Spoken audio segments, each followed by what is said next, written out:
स्वागत है दोस्तों हमारे यूट्यूब चैनल इलेक्ट्रिकल हिंदी में। दोस्त आज हम जानेंगे मोटर स्टार्टर के बारे में कि यह क्या होता है और ये कितने प्रकार का होता है। मोटर को स्टार्ट करने के लिए हमें स्टार्टर की ज़रूरत क्यों पड़ती है। तो चलिए वीडियो शुरू करते हैं। सबसे पहले दोस्त हम जान लेते हैं कि स्टार्टर क्या होता है। इसको हम इस तरह से डिफाइन कर सकते हैं: the electrical device that is use to restrict the starting current in rotating electrical machine is known as starter. यानी यह एक तरह का इलेक्ट्रिकल डिवाइस होता है जिसका यूज हम जो हमारा रोटेटिंग मशीन होता है उसमें जो स्टार्टिंग करंट जो फ्लो होता है उसको ये स्ट्रिक्ट करता है, यानी उसको रोकने की कोशिश करता है, उसे हम स्टार्टर कहते हैं।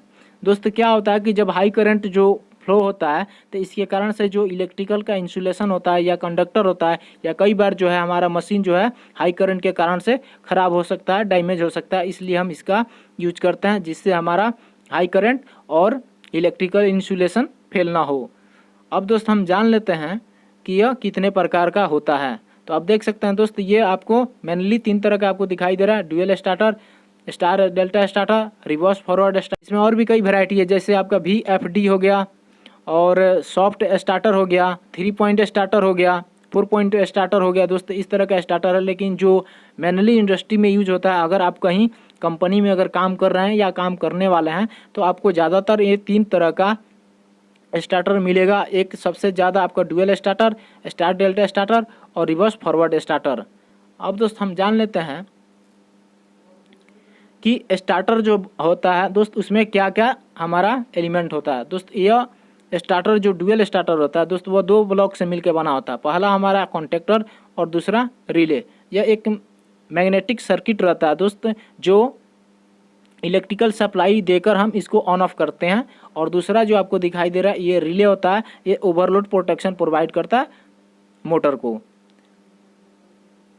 अब दोस्त हम जान लेते हैं कि स्टार्टर का यूज हम क्यों करते हैं। ये काम जो हमारा MCB से भी ऑन ऑफ कर सकते हैं, तो फिर हमें ड्यूअल स्टार्टर या कोई भी स्टार्टर की क्या ज़रूरत है। हम MCB को यूज करके मोटर को ऑन ऑफ क्यों नहीं करते हैं। इसका कुछ डिफरेंस है दोस्त।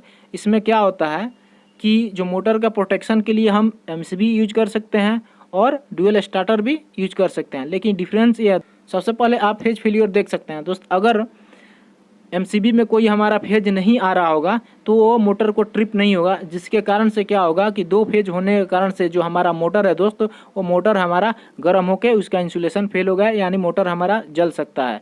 लेकिन अगर एक फेज हमारा ड्यूअल स्टार्टर में या कोई भी स्टार्टर में अगर मिस होगा, अगर नहीं आ रहा होगा, फेज हमारा फेलियर होगा, तो उस कंडीशन में ओवरलोड होने करंट जो है ज़्यादा लेने लगेगा 2 फेजों में, जिसके कारण से मोटर में हमिंग का आवाज़ आएगा। ये MCB में भी आएगा, लेकिन इसमें अगर ज़्यादा करंट लेगा तो ये मोटर हमारा ट्रिप हो जाएगा। जो रिले है दोस्त वो ट्रिप कर देगा मोटर को।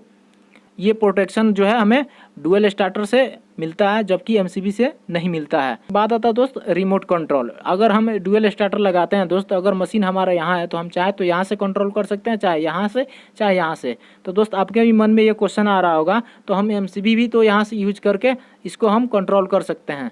ज़रूर दोस्त आप आराम से कर सकते हैं, लेकिन उसमें आपको जो है कॉस्ट ज़्यादा पड़ जाएगा। आपको ज़्यादा केबल यानी ज़्यादा MM की केबल लगानी पड़ेगी ज़्यादा दूर तक, इससे आपका कॉस्ट बढ़ेगा। अगर हम रिमोट कंट्रोल यूज़ करना चाहते हैं दोस्त तो इससे हमारा कम कॉस्ट लगेगा, इस कारण से हम कर सकते हैं। और दूसरी चीज़ कि अब MCB को फिक्स करना पड़ेगा आपको, लेकिन इसमें जो है आपको